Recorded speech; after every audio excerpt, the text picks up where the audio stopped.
What options do military survivors have? Can they choose all military services? Could they choose all civilian services? Could they choose a combination of both? So I will absolutely take this one.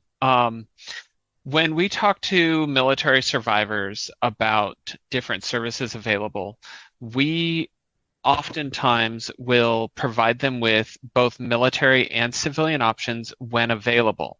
Military options are always the number one go-to when we're talking about behavioral health with the medical services, routine medical care, emergency medical care, special victims counsel, pastoral care, and all the other services. But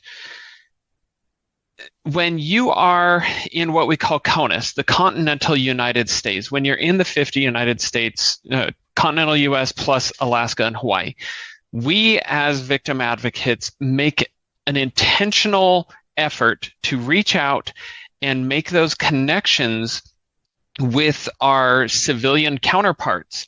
A big example of this was when I was stationed at Fort Sam Houston in San Antonio. We made connections with not just the Alamo Area Crisis Center in San Antonio, but also the Comal County Crisis Center all the way north up in New Braunfels. The reason for that is because some survivors are very apprehensive about seeking out counseling services from military medical care because they're afraid that if they go talk to behavioral health and it gets reported in their medical records, then they can lose their position, their security clearance, or people talk. They often forget that HIPAA is a very, very important law. So when offered the opportunity to receive civilian services, we love to be able to provide that as well. The challenge is when we're in an overseas environment, where I was just in South Korea, and the local services do not offer the same quality or same level of advocacy or resources that we provide. The civilian justice system in Korea is drastically different from ours in the United States. And so when it was very frustrating when we had incidences where the incident occurs off the installation and it's between two individuals that are not subject to the Uniform Code of Military Justice. We're talking dependents. And so then we're having to put them in touch with civilian resources because they may not be entirely eligible for all the military resources. And the perspective in Korea on sexual assault is considerably different than what it is here in the United States. So at the end of the day, what I'm saying is survivors, they have options to request and seek out services both on the military and civilian side, and they may have both. And that's where we want to have these well-coordinated networks developed in advance so that we're not in an emergency situation trying to reach out and get in touch with services that we don't have available on the installation or we need to seek out off the installation. We want to be able to say, hey, I have a friend over here. I know them. I know their ability to provide services, and I've already developed that relationship. So always make those connections early. We're going to move on to focusing on building these partnerships a little bit. So the first question is, in what contexts are civilian support of survivors most needed? I definitely want to take this one because this is actually really near and dear to my heart. The number one context where civilian support of survivors is most needed is with our Reserve and National Guard service members. And that's because if they're not on Title 10, as Leah keeps saying, that is active duty orders from the federal government, as opposed to Title 32, which comes from the state. If they're not on Title 10 orders, then they are not eligible for SAPR or SHARP services. And this extraordinarily limits the amount of services that are available to them. Leah also mentioned that we have worked together on cases in the past, and this is because in situations where you have Guard service members that are in remote locations and they don't have easy access to a military installation, they don't have that immediate access to be able to pick and choose their victim advocate. And that is one of the rights that a victim in the military has. If they don't mesh well with their victim advocate, they can say, hey, I want Sergeant Eccles. And fortunately and also unfortunately, I actually get that a lot because of my outspoken nature about being part of the LGBTQIA plus community in multiple ways. I have a lot of members of the community reach out specifically to me or tell their victim advocate that they want me to advocate for them. And so when we and I'm not, there's not a lot of openly LGBTQIA plus victim advocates in the military either. There's quite a few that keep it real quiet at the same time. So that's another aspect where civilian support can be very instrumental when you are looking at specific populations of diversity and they are looking for an advocate that is similar to them, that can understand their values, ideals, beliefs, and upbringing. And then you have the other aspect of active duty service members being stationed in locations where they do not feel like they would receive advocacy that is on the level that they want or from someone with similar ideals and values.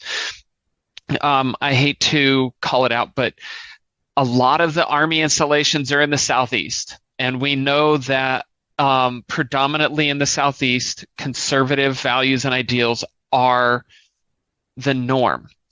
And individuals who are not raised in that environment would benefit from being able to receive advocacy from someone that is from the same location as them.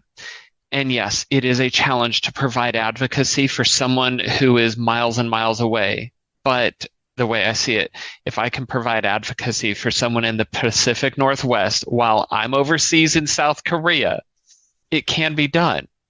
And that's really where we need civilian support of survivors on the legal and the victim advocacy side, being able to provide support to those individuals that don't have immediate access, that don't have access to advocates that look like them, that talk like them, that live the same kind of lifestyle as them. Thank you. And I think it's also worth mentioning that when we're providing information about resources that are out there in the world, it's not only resources of like advocacy or civil legal services like divorce attorneys or things like that. It also includes victims' rights attorneys as well. So our next question focuses a lot on what are some tips, whether you're a victims' rights attorney or whether you're an advocate or working in another supportive capacity of survivors, what are some tips for creating or strengthening those military-civilian partnerships? And our last code is on this page, and that code is 966430. So this is another one of those areas that is very, very near and dear to my heart. And that is because as a full-time victim advocate, when I first became a full-time victim advocate at Fort Sam Houston, I had come from being a medical laboratory science instructor for Army and Navy service members. I worked alongside Navy and Air Force non-commissioned officers at the schoolhouse. And as a collateral duty victim advocate part-time, I was frequently asking the NCOs, non-commissioned officers of the other services, who are your SAPR professionals? Who are your VAs? And over again, either they didn't know or these are people that didn't work right there with them. And what I saw was that we didn't have a lot of inter-service coordination at the lower level. And so that was the first thing I wanted to do, was to create those networks at the lower level within the military services. Once I became in a full-time position, I learned that Joint Base San Antonio had multiple connections with all kinds of civilian agencies, from the different colleges and universities in the local area, the local crisis centers. They were even building relationships with PREA advocates as well. And when I went to Korea, that was very much a challenge because we weren't able to have those relationships with the Korean advocates because they're not doing the same thing we are. I will work hand in hand with family advocacy as much as I can, but having those civilian military service connections are absolutely instrumental, because your military service members don't exist solely on the installation. They get out, they cause problems in the cities, and they bring their problems out there into the civilian world as well. And when you have these networks, then you can have things like we did in San Antonio with the Take Back the Night event, where we would go out once a year and we would, as military and civilian advocates, stand together to do outreach throughout the city. And you can have these events, outreach and advocacy events, that also strengthen your relationships. And you never know what you may be lacking in a civilian crisis center or advocacy organization can be filled, those gaps can be filled by the military personnel. And we can have that good kind of quid pro quo that we want to see, where we're helping each other out and building those relationships. And if you're ever wondering how to do this, the easy way is your local military installation. If you are within 50 miles of a military installation, regardless of what military services it is, you can actually go onto the internet, do an internet search for that military installation, SAPR or SHARP, and you can find out get the contact info for those individuals who are leading the installation programs, and reach out to them and ask, how can we build these relationships? We want to have a larger force for the changing of the culture in a positive manner, and we need to do this together. And I know I've been foot stomping just to ask, but that is the case. And I put a link in the chat as well. Though a simple Google search of DoD SAPR, that's Sexual Assault Prevention Response, will get you to the main website, where they have links to resources and the service-specific links to get you in touch with your military victim advocates, your military victim attorneys. And we are here to partner with you to be able to get our survivors into your hands for help as we work together collaboratively to assist these victims to get back into a thriving role.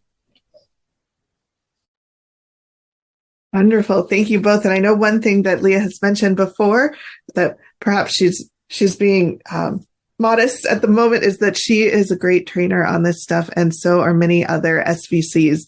And they often are happy to come and talk to you about these issues. Yes, it actually is part of our position descriptions that we do outreach. And National Guard, we do our outreach throughout the state. We have victims councils throughout the 54 states and territories with leads for each, as we divide 4 regions.